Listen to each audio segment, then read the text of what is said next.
എപ്പോഴാ സംഭവിച്ചത് ചേച്ചി? രാത്രി 2 മണിക്ക്. ശബ്ദം കേട്ടിട്ടാണ് ഉണർന്നത്. പുറത്ത് വീഴുന്നോ? മേശപ്പുറത്ത് ഓട് കഷ്ണം വീണ് ഒച്ചയിട്ട് ഓടി മുറിക്കാതെ പുറത്ത് കടന്നതാ.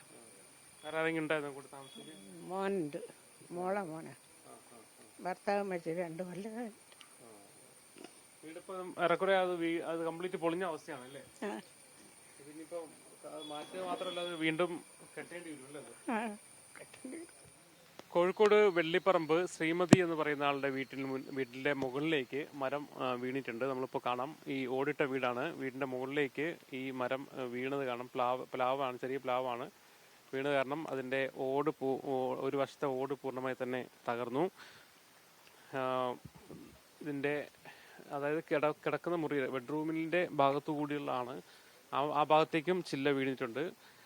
ഇതിനകത്ത് കിടന്ന് ഉറങ്ങിയായിരുന്ന ശ്രീമതി ശബ്ദം കേട്ട് മാറിയത് കൊണ്ട് മാത്രമാണ് വലിയ അപകടത്തിൽ നിന്നും രക്ഷപ്പെട്ടത്. ശക്തമായ മഴ കഴിഞ്ഞ ദിവസം, ഇന്നലെ രാത്രി ശക്തമായി തന്നെ ഉണ്ടായിരുന്നു. ഇന്നലെ രാത്രിയാണ് ഈ പ്ലാവിന്റെ മരം വീണത്.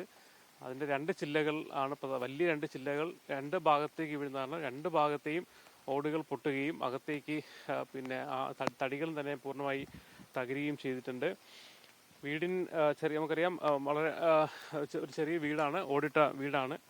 അതുകൊണ്ട് തന്നെ ആ മരം വീണ് താങ്ങാൻ മാത്രമുള്ള ശക്തി ആ ഒരു വീടിനില്ല.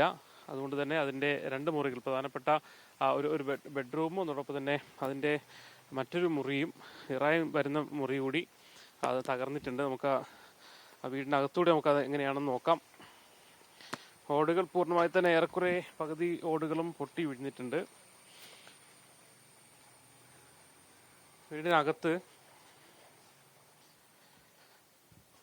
നമുക്ക് കാണുന്ന ആ ഒരു മുൻവശത്ത് പൂർണ്ണമായി തന്നെ ഓടുകൾ തകർന്നിട്ടുണ്ട്. ഓടുകൾ മാത്രമല്ല, തടികളും എല്ലാം കൂടെ പൊളിഞ്ഞിട്ടുണ്ട്.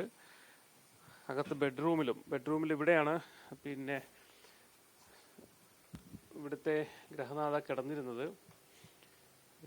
ഈ ശബ്ദം കേട്ടാണ് അവർ പെട്ടെന്ന് ഓടി മാറിയതില്ലെങ്കിൽ ഒരുപക്ഷെ ഓടുകൾ തലയിലേക്ക് തന്നെ വിഴുന്ന് പരിക്ക് പറ്റാനുള്ള സാധ്യത ഉണ്ടായിരുന്നു. ബെഡ്റൂമിന്റെ ഇരുവശത്തും ഓടുകൾ പൊട്ടിയ നിലയിലാണ്.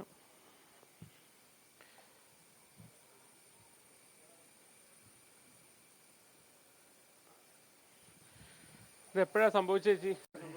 രാത്രി 2 മണിക്ക്. ശബ്ദം കേട്ടിട്ടാണ് ഉണർന്നത്. പുറത്ത് വീഴുന്നോ?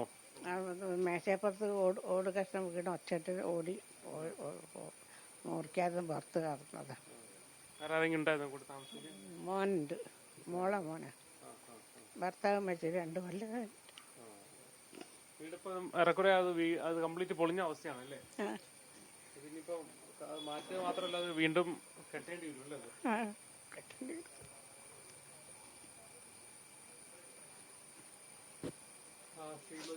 അദ്ദേഹത്തിന്റെ മകനുമാണ് ഇവിടെ താമസിക്കുന്നത്.